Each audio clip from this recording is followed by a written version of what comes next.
Hello and welcome to the third interview in this series featuring the nation's top communications experts. Today we are joined by Suzana Talevski, the Media and Communications Manager at the Baker Heart and Diabetes Institute. So can you start, Suzana, by just providing a bit of background about you, your education, what you do, that sort of stuff? Yeah, sure. So I completed a Bachelor of Arts at Deakin University, and that was majoring in professional writing with linguistics and editing as my majors. Yep. So did that and pretty much wanted a job straight away. Wanted to get straight into journalism, and I headed off to Gippsland in Victoria. Okay. Because there was no jobs going here, because journalism and reporting has always been really competitive, no matter what year we're in, I find. Yep. So I had to, pack my little suitcase and off I went and spent some time in the country, and I loved it actually. Yep. Then came back, did a bit of work for Channel 7 News, just as a casual reporter, because I did a bit of work with Prime TV in the regions back out in Gippsland, and then did some work with the local newspapers, and then moved into the PR world. Okay. With federal government, and then health after that. Okay. What was your first federal government role? Yeah, so I was the National Media Advisor for the Federal Workplace Ombudsman. Okay. And that was a 1-year contract role, and it had a lot of a community focus as well, whereas going out and educating media in the regional areas about the work choices that was then in place. Oh, okay. Yep. Yeah.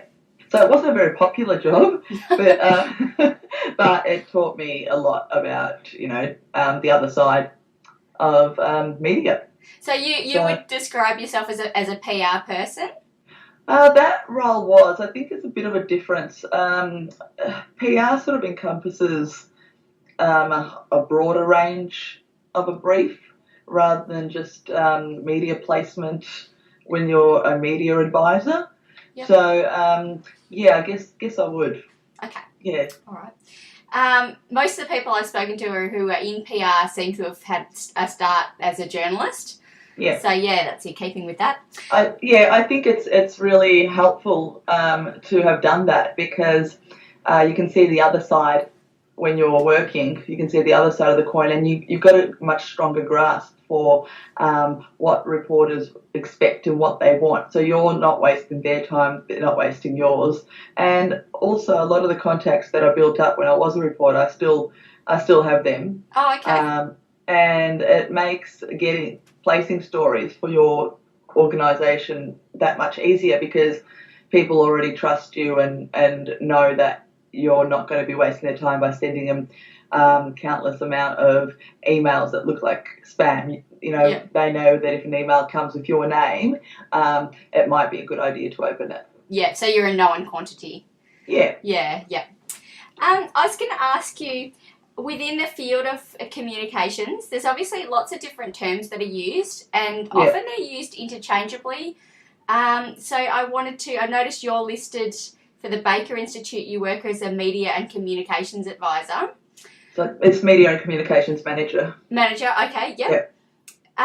Can you just shed some light on different terms for me, or your understanding of them? Yep. The first one was a Media and Communications Manager. Yeah.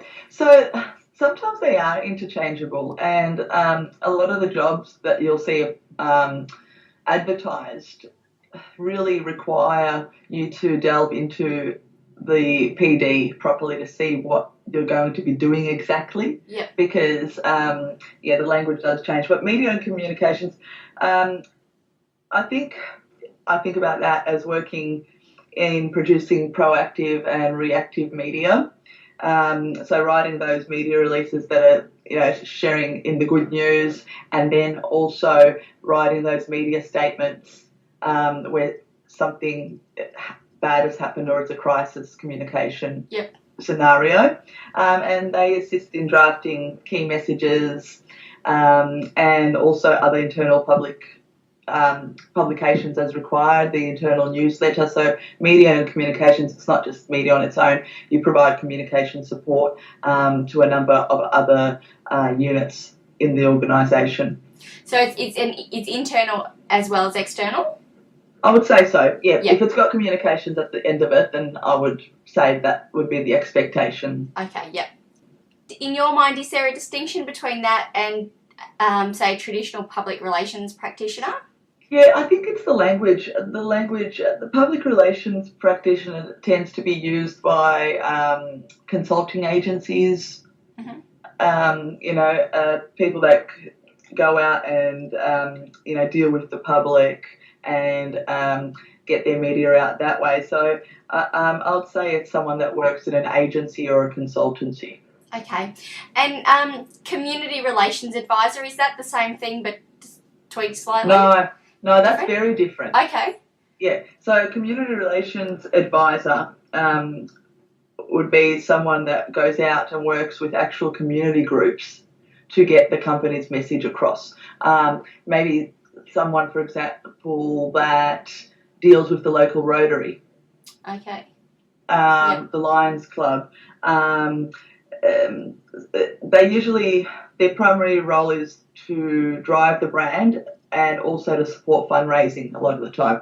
So a lot of the time you'll see a community relations advisor in a fundraising department. Okay, yep. Okay, so they deal with those community groups that might be advocating or fundraising on their behalf. Yep. Yeah, so that's how I would explain it. It's a point of contact for the community to engage with the company. Okay, that makes sense. Yeah. And the last one I wanted to ask you about was strategy advisor. Yeah, so strategy would be, the advisor there would be thinking about the long-term vision of the company. So they would be involved in the wider brief of where the company sits in 5, 10, 15, 20 years' time. They would be answering questions like why we're doing what we're doing, what's the benefit, and then that would be fed down to the media and marketing manager to get those messages out. Okay, all right, that makes sense to me. Thank you. Yeah, that's okay. I just would like it if you could talk a little bit about your current role at the Baker Institute, how you got the role, what your daily working life looks like, that sort of thing. Yeah, so it's Media and Communications Manager for Baker Heart and Diabetes Institute. My job, it's very varied, so that's what I love about it, not just topics but things I do every day.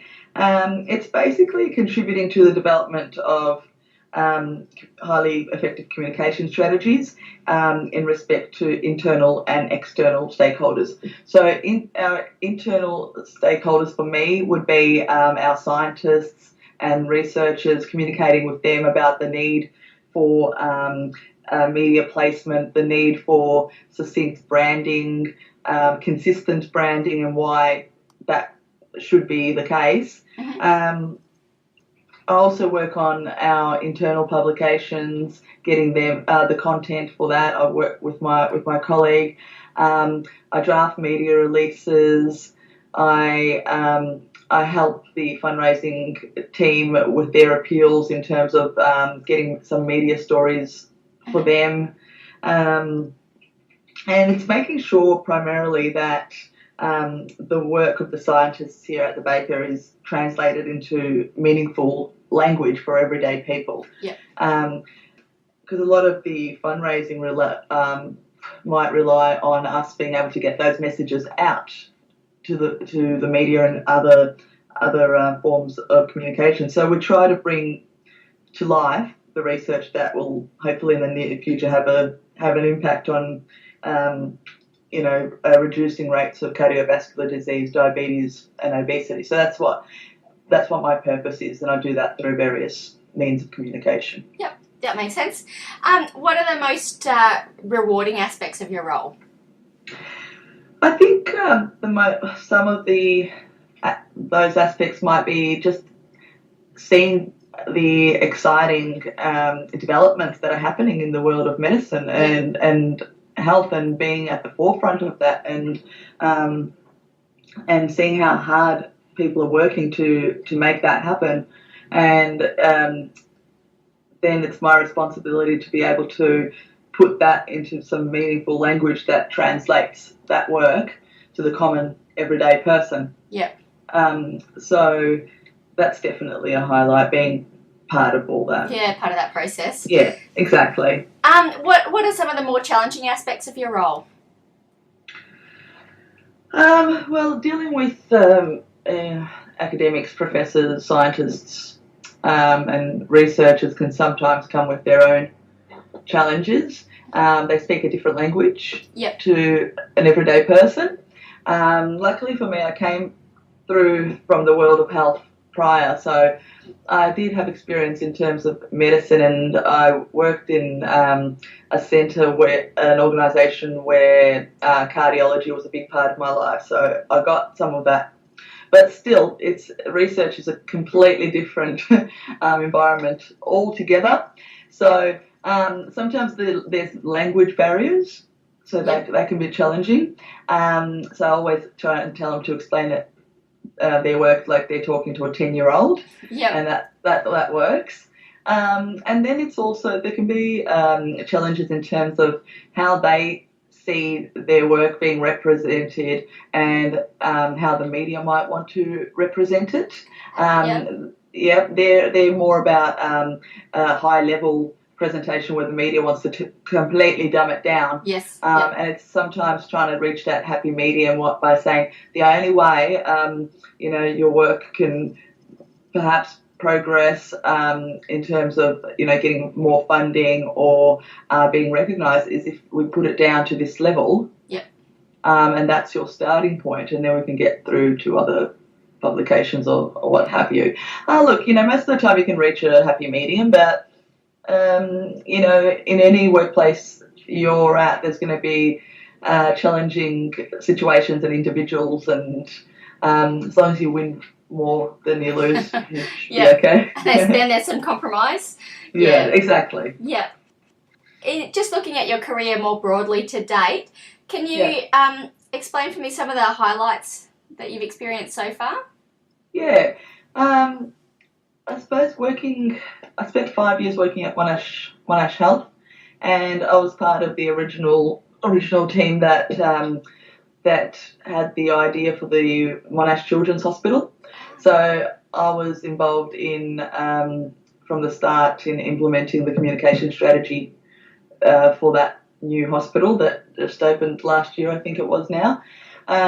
So all aspects from community involvement to brand management to media, I was there to see that take off. So that was one of my highlights.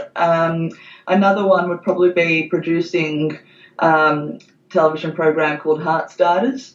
Oh, yes. And that was the only program ever produced just to look at cardiac care and lifestyle factors, which is I thought it was highly important because heart disease is still one of Australia's biggest killer, if not the biggest killer. Yep. So to get that message across, it was a different way for me to be able to use my communication skills to make that happen. And so that was really rewarding because we ended up doing, I think, 2 full seasons, 2.5. So yeah. I think I've seen clips of that. Was that aimed at an older generation? No, that was my other show on 31. That's Move It or Lose It. That's an exercise-based program. Yep. Designed for the older generation. Yeah, okay. Oh, and also, sorry, I should mention that, and my third one, I had 3, and the third one was implementing the partnership between Zoos Victoria and Dental Health Services Victoria. I was responsible for organising a partnership whereby the zoo and DHSV would work together to promote oral health. And because oral health isn't considered, one of the sexy topics in health to write about. Oral health in humans? Yes, yeah, correct. Just checking. So we used the But I love animals and I'm a big zoos fan. So Yeah. I was walking around the zoo one day and I went past, it was just a coincidence that I was walking past the hippos talk, and the guy, the keeper said, did you know that hippos, besides humans, are the only other, well, they're the only animals that require their teeth to be brushed every day like humans. And I thought, well, hello, this could work. So, after a few months of negotiating, we ended up signing a 3-year partnership contract with them. So that was really cool. And I think it's about, when you've done a lot of things that, are considered, mainstream media, mainstream successes, I think you've got to think outside the box a little bit. That sounds like a very quirky campaign. Yeah, otherwise you might be bored doing the same thing over and over. Yep. Yeah. I wanted to ask you about professional development. What have been the greatest changes in the communications industry since you graduated, and how do you stay abreast of all those changes? I think the greatest change has probably been, and it's happened so rapidly, the reliance on social media and digital platforms. I think that's been the big one. I mean, when I started, and now I'm going to sound like I'm ancient, but when I started in Gippsland in Carramburra, we had a computer, no internet at all, nothing. Yeah, all you had was, a program to write your copy on in black and white, and that was pretty much. Oh, and you had a landline telephone. Next to you. And that was the extent of your technology. Fast forward all those years, and now if you're not social media savvy or onto the latest digital platforms, you're pretty much already behind the 8 ball. So how have you developed those skills? Is it just through being in the industry and constant sort of practice and exposure, or do you actively go out and sort of seek formal training? How does that work? I don't do digital communications here at Baker. We've got a digital communications manager that does that, so I don't have to do a lot of it. But if you're not across what your colleagues are doing, then you can't really help each other in the work you're doing, because there's a lot of overlap. I haven't sought formal social media training. I think it's all around us, and you have to take a great interest in it to survive. So not just with not just at work, just in general. You should probably know what the latest trends are, not so you can stay at home in front of the PC, but so you can apply it to any future roles, because your next role might have a greater digital comms aspect, and you want to be considered for that role by making sure you're educated about what's happening next. I recently spoke to a CEO of a large firm, and he was saying that success in PR and in the comms industry more generally, he felt had a lot to do with specialisation, and that was the key way that you could distinguish yourself. And he sort of talked about specialisation in terms of either a particular area, and I'm thinking with you it's probably health, or an audience, like being expert in millennials or something like that, or a medium such as online or whatever. Other CEOs and stuff I've spoken to have said no, they don't agree with that specialisation's not great. You want to be as good as you can across the board. I'm wondering what your thoughts on all of that are. I did try and learn about how communication operates across a diverse range of sectors is the best way to go. There's no harm in having more skills than less, and also I think that way because you're not just going to be communicating with your own sector the whole time through. You're going to be communicating with, for example, maybe non-for-profit organisations, the corporates. So knowing how to speak everyone's language, I think, will benefit you. Otherwise, you can look a little bit insulated. Okay, so yes, I understand what you're saying. Yeah, so I think, and then if you've got a wide grasp for how everyone and everything works, then you can move into something which drives you, I think, later down the track. But with specialisation, I think you're successful at it because it drives you. There's something that makes your heart skip a little bit faster. Yeah. You don't do it just because it might get you a job.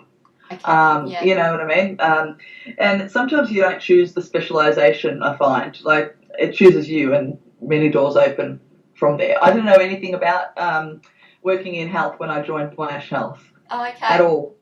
Did you have a background in fitness and that sort of? I wasn't an instructor back then either. Oh, okay.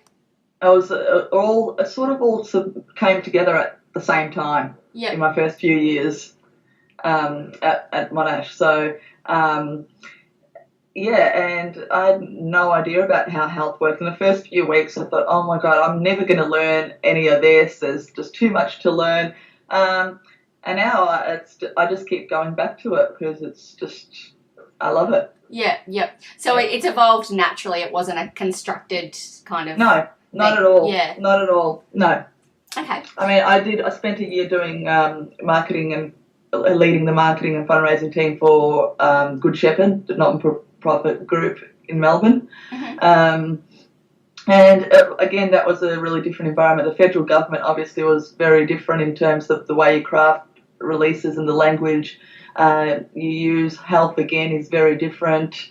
But it was good to get a good rounded view on how that all works. Yeah, okay. And I spent a lot of time reading media releases and websites.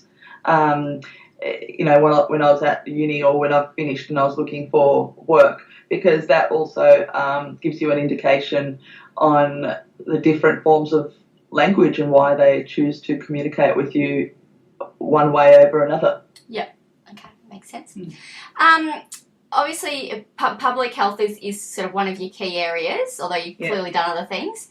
Are there any particular PR campaigns around health or anything more broadly that you have seen within the last few years and that you find particularly impressive or inspiring?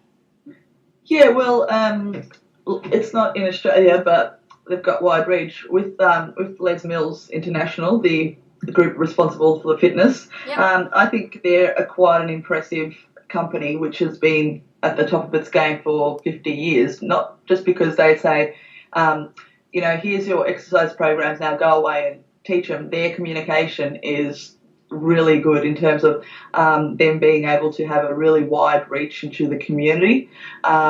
They base themselves at events. They keep up with trends. They keep up with the latest research. They've got their own research unit at the company that delves into scientific research about health, muscle movement. And their public messaging across that is fantastic in terms of they tell you why doing this is going to be good for you. Yeah. So the public messaging around that is pretty impressive, and they've been able to really move with the times. Yeah. Because 50 years is a long time to be pushing out, program like Body Pump or something like that. Yeah. So they, like I said, with their research unit, they're all about finding out the trends and what works now, what doesn't work anymore. So I think that's quite impressive. Being able to tell people why I'm telling you to do something is impressive. Yeah. And the fitness industry is so fickle too. To have survived that long and be that high profile is massive. Yeah. Yeah, exactly. My next question to you was who, if anyone, has inspired you professionally and what sorts of things have you learnt from them? Yeah, I don't have anyone in particular, and I thought about this question, but what inspires me is, when I was at the hospital, it would be the families and the patients I'd meet. Yeah. And they really, drove home the message about, why we're doing what we're doing and why it's so important to communicate well and effectively.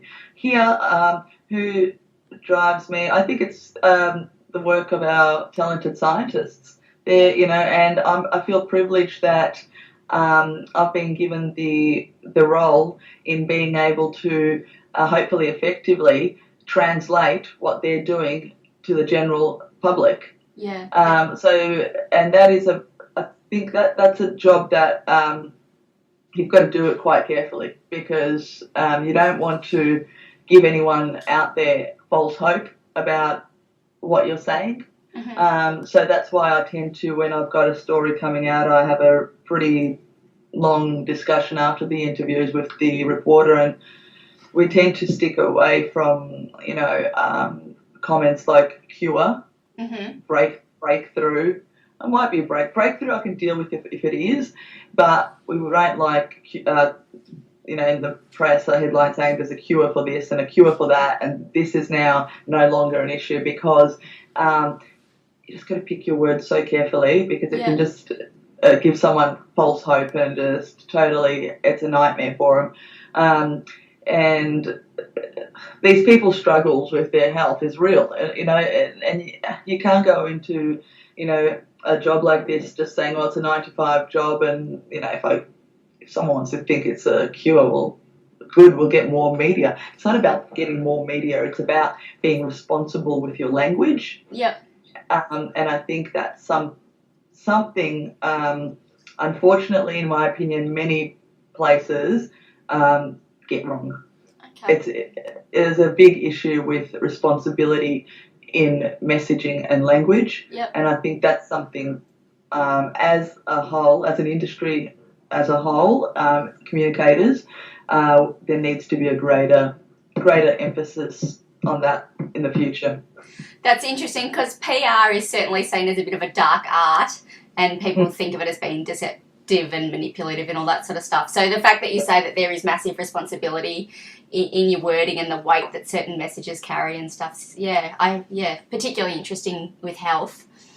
Yeah, I think we need to open that dialogue, and there isn't enough conversation going on about it. Just recently with the media on, I think it was the Victor Chang, who announced a miracle pioneering breakthrough for women with miscarriages, which turned out that it wasn't exactly the case, and there was a lot of backlash. Yep.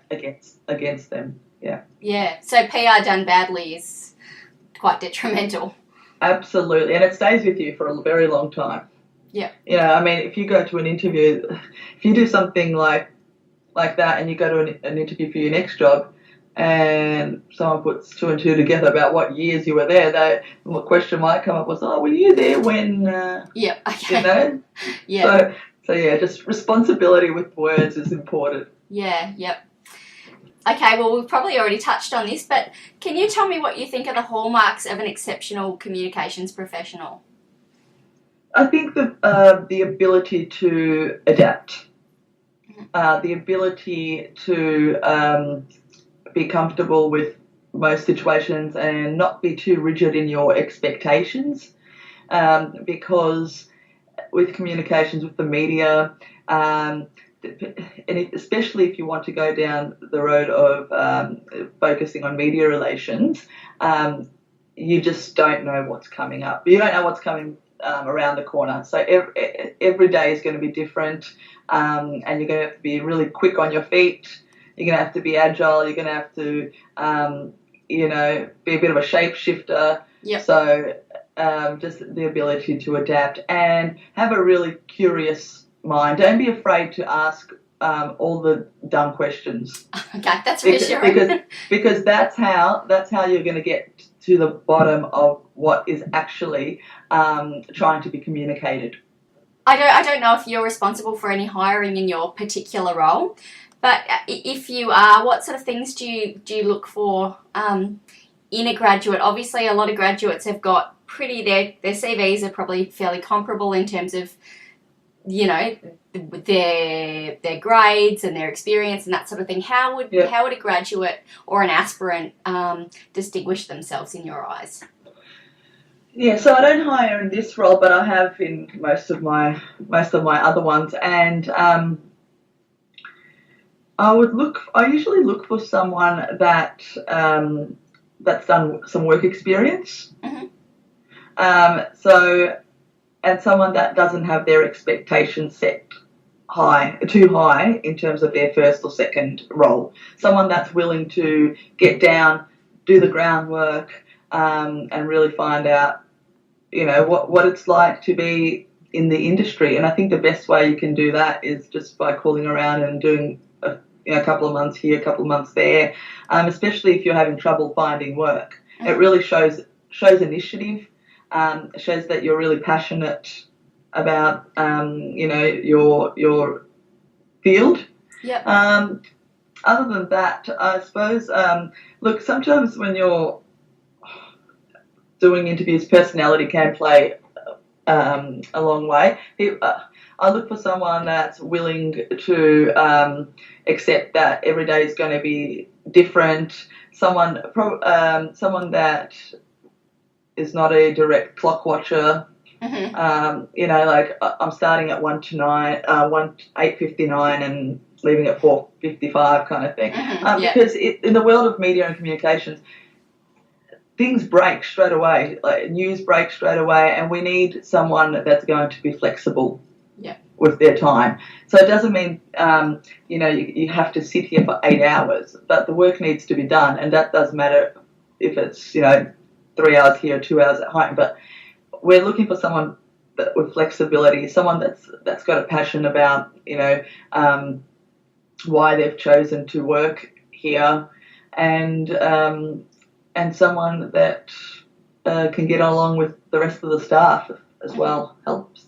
Yeah. Yep. and someone also that's a innovator, someone that's got new ideas, someone that's going to bring something fresh to the table, someone that's always on the lookout to position us at more of an advantage than the other medical research institute. Someone that thinks on their feet.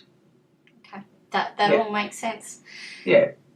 Thank you. I think that's all I wanted to ask you. I probably could talk to you all afternoon, but thank you so much. That's awesome. Thanks for your company throughout this interview.